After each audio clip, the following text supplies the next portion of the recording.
À Ambilly, à 2 pas de la future gare du Léman Express, l'ancien hôpital d'Annemasse a laissé la place à un bac à sable géant. Les pelleteuses qui s'y affairent trient sans relâche les montagnes de gravats déversés par les camions bennes. Du très fin, de la terre arable, des gros cailloux, voire des morceaux de béton. Tout est rangé soigneusement en tas bien délimités. Difficile de s'imaginer qu'ici, dans 3 ou 4 ans, s'élèveront non plus des châteaux de sable, mais des logements, tout un écoquartier d'une 15aine d'hectares au cœur de la ville. Des habitations à proximité immédiate des bureaux de l'Étoile d'Annemasse et du Léman Express, avec un parc public et des bâtiments universitaires, l'école d'infirmières du Grand Genève.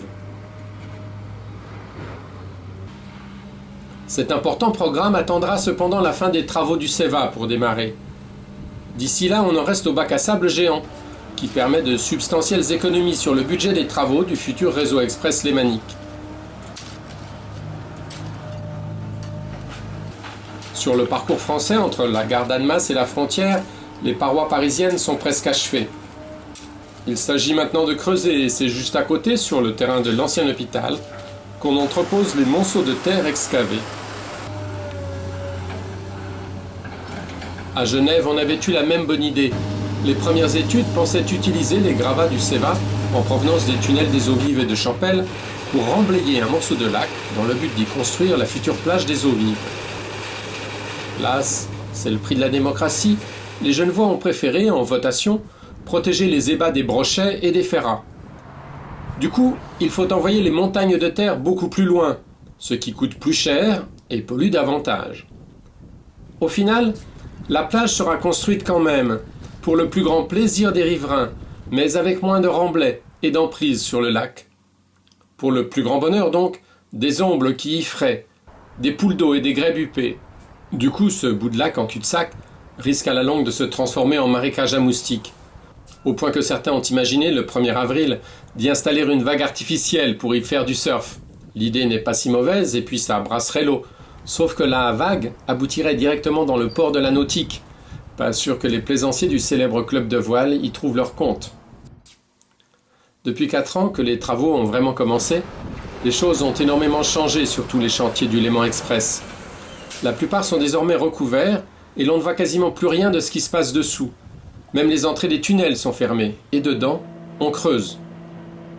À Champel, on continue d'avancer précautionneusement, mètre par mètre, en injectant du béton et une armature métallique horizontale pour éviter tout effondrement. À Pinchat, la jonction des mineurs a été effectuée, mais le tunnel n'était alors creusé que sur sa partie supérieure. Maintenant, on creuse la partie inférieure, qui recevra les rails et toutes les infrastructures de câblage et autres. Sur tous les sites, c'est la même chose.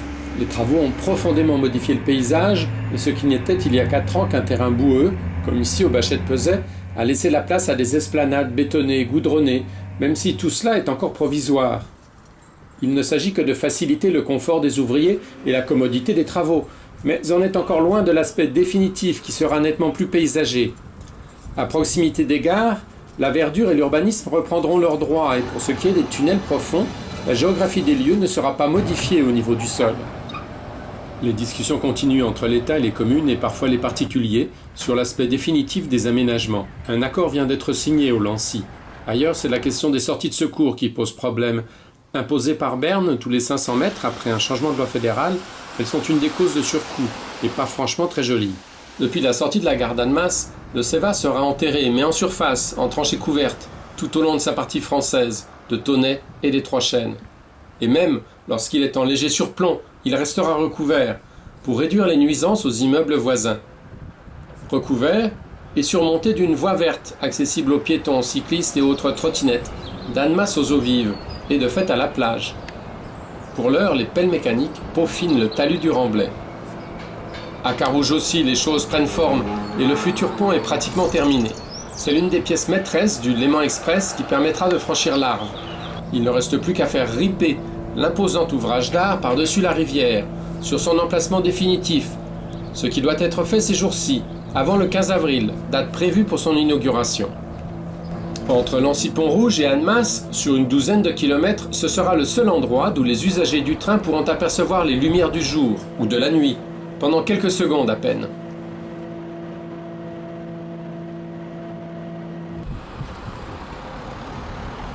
Tout autour des gares, que ce soit à Annemasse, Chennebourg ou près du Bachet de Pezet, les immeubles ont commencé à sortir de terre comme des champignons.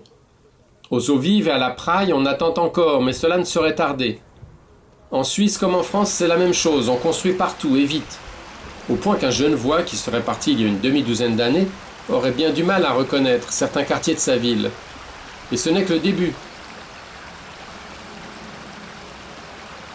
Qui pourrait croire que dans ce charmant petit vallon ombragé, on n'est qu'à 200 mètres à vol d'oiseau de ça. Pourtant, sous ce petit vallon, passe le tunnel de Pinchat. Des conduites d'aération du tunnel et une sortie de secours sont d'ailleurs prévues. La ville arrive.